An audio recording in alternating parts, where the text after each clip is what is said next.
As Christmas 1964 approached, AP Films were once again flying high with the recent launch of their new series, Stingray. A lot of work had gone into Stingray, and it was legitimately a UK television milestone, being the first major series to have been shot entirely in colour. Beyond the television set, out on the high streets of the UK, signs of Captain Troy Tempest and Stingray were all around. Well, apart from one place, as enthusiastic journalists soon found out. Hello? Oh yeah, I'm calling from the Daily Mirror and would love to talk about Stingray. Okay, well, it may not have been that extreme, but it's not untrue to say that the studio team didn't overly exert themselves to help promotion. The merchandising department were full steam ahead and were about to launch their Newspaper of the Future TV Century 21, which would give leading roles to Troy Tempest and Marina and Fireball XL5's Steve Zodiac. But visitors to the actual studio where the magic occurred were disappointed if they'd hoped to see how the action happened. Instead of the lavish underwater settings featured so heavily in the series, the press got the ignominious sight of Stingray dumped in a desert during the filming of The Uninvited. The king and queen of TV puppetry, Gerry and Sylvia Anderson, were on hand, though, with Troy and Marina to promote their aquatic series on the Cape Kennedy set for Sunprobe.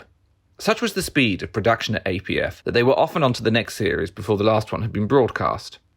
Success is easy to follow, and if you've had a successful show, then people want to listen to you and are receptive to your ideas. I won't say we were getting complacent, but by the time Stingray came along, we felt that we had a ready-made audience and following. They all knew about Supermarionation. They all knew about Gerry, of course. So there was no special effort. We were in full flow, and we felt, here's another show, you've got to like it, and I'm sure you're going to like it. I think there's too much drive off with the old, on with the new. There was no question of Stingray getting a second series. The puppets and models were pushed into the corner to be tripped over, just as had been the fate for Supercar and Fireball, and a new series was in progress. And right from the off, the crew knew they had a winner. By December 1964, the finishing editorial touches were being put to the pilot episode, which had had an unusually long gestation period, having been going on since summer.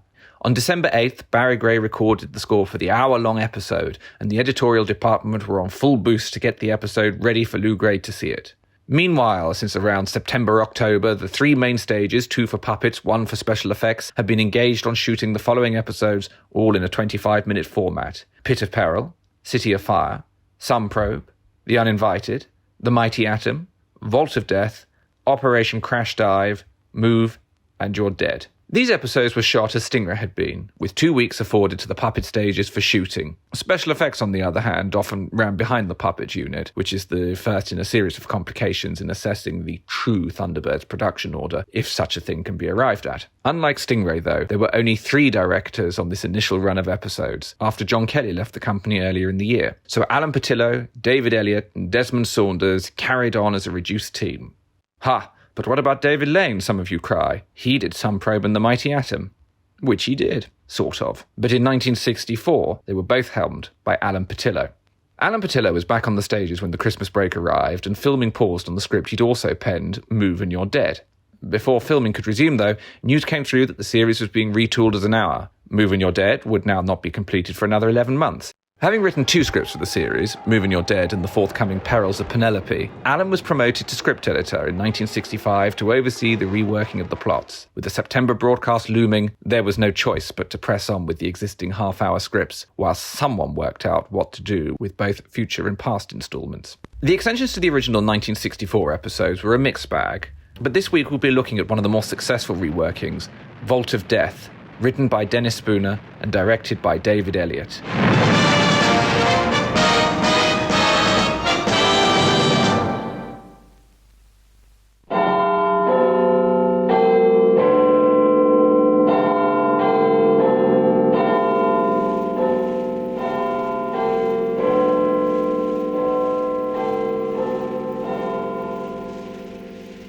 Take a look at this.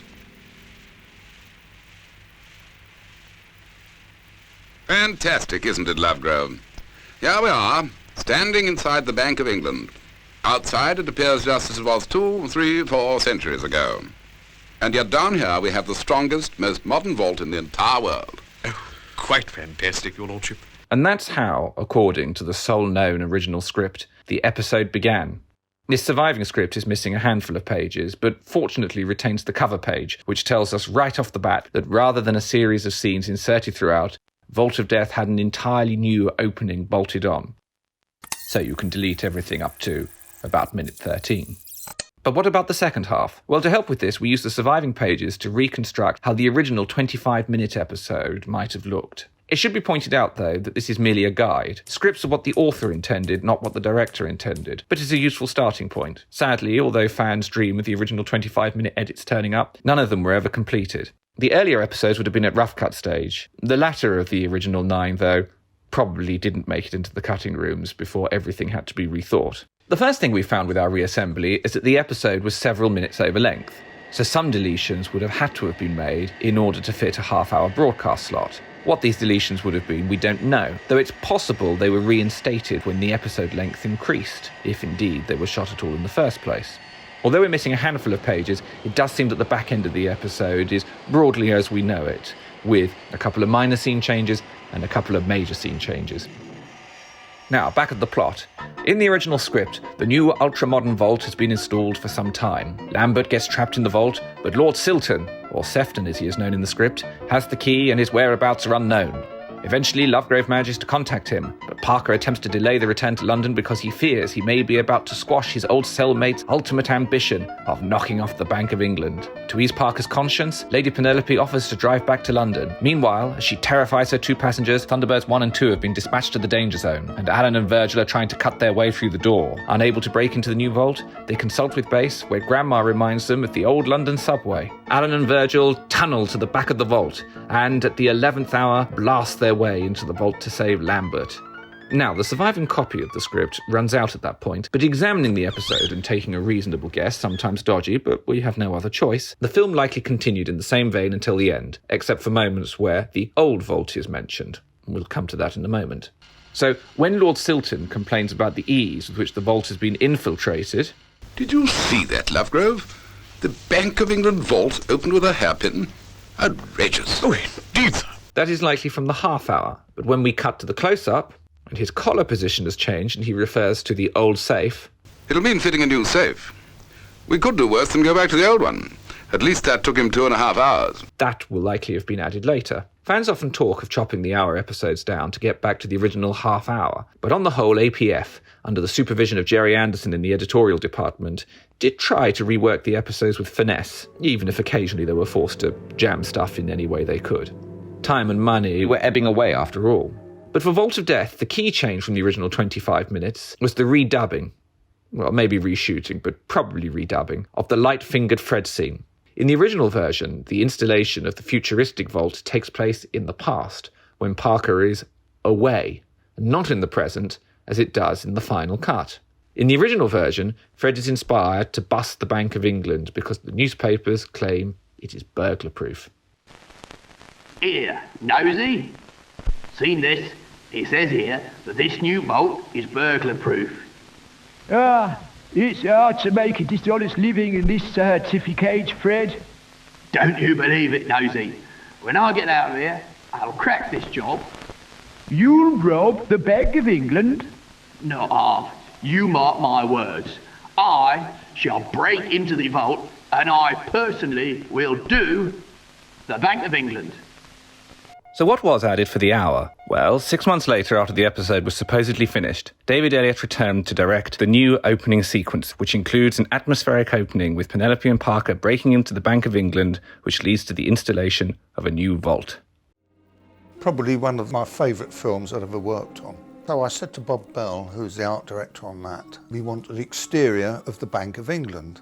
And he goes up to town, to the Bank of England, and gets this tape measure out, this great long tape measure, and is measuring the walls of the Bank of England and taking photographs. Had that been in this day and age, he would have been shot, but not in those days. Lady Penelope is supposed to be walking across a foggy courtyard, and because puppets can't walk, you see, they decided to use a human, which was me. Sylvia had this lovely leather coat, so the puppet was given a lovely leather coat. I had to walk across this set in the fog. And then I don't know why they used my eye. I think they probably couldn't film it small enough for the puppet. Using an actual puppet. Yeah. Other scenes added to the hour version included Light-Fingered Fred's breakout, the kitchen scene with Lil, and the preceding scene where Lord Silton praises Parker for being the sort of fellow you could take anywhere. So we can see that the loss of this new material would have robbed us of some great moments. There are a couple of scenes in the script that either didn't make the final cut or were never filmed in the first place. Running to approximately 3 pages, the first deleted scene sees Jeff, Gordon, Virgin and Alan reflecting on International Rescue's early success and the need to continue improving, starting with moving the Thunderbird 3 velocity control 6 inches higher. The second scene, sadly missing a page, bizarrely sees Grandma acing a snooker game against what seems to be some plan of Brains's. At the end of the scene, having played magnificently, Grandma chalks her cue and Brains tears up his instruction plan. One minor issue introduced into the new hour version is that in the original half-hour version, Lord Silton merely tells Lovegrove that he's dining at a stately home tonight. Whereas, of course, in the hour version, Lovegrove meets Lady Penelope right at the beginning of the episode. And so, therefore, it would have seemed likely that Lord Silton would have just said outright that he was dining with Lady Penelope, thus saving a lot of bother later on. One thing the original script also indicates is that Dennis Spooner didn't have the monopoly on silly humour. The signs for Lover's Leap and Nowhere Heath are not mentioned in the script, and therefore are the invention of some wag in the art department. Filming finally wrapped on Vault of Death in around July 1965. It's possible that these extra bits were filmed quite close to 30 Minutes After Noon, which also reuses the Vault set. With the footage in hand, a team of editors worked to unpick what was there and to rebuild it. To get through the additional workload the increased running time caused, APF took on extra editors to assist. When the episode was ready to view, Barry Gray took down meticulous notes to aid the scoring of the episode, which was recorded on the 8th of October, 1965. After dubbing, the episode was therefore likely to have been ready by November, ready for its suitably winter 23rd of December 1965 broadcast. Episode 7 to go into production, 13th to be dubbed, although seemingly mistakenly noted as 14 by Barry Gray, and 13th to be broadcast. From beginning to transmission, it had taken 1 year. Vault of Death was a successful reworking of its original script, but it had taken time, ingenuity, and patience. As Barry Gray wrote on the end of his music timing sheet, although it's unknown what he specifically meant, phew.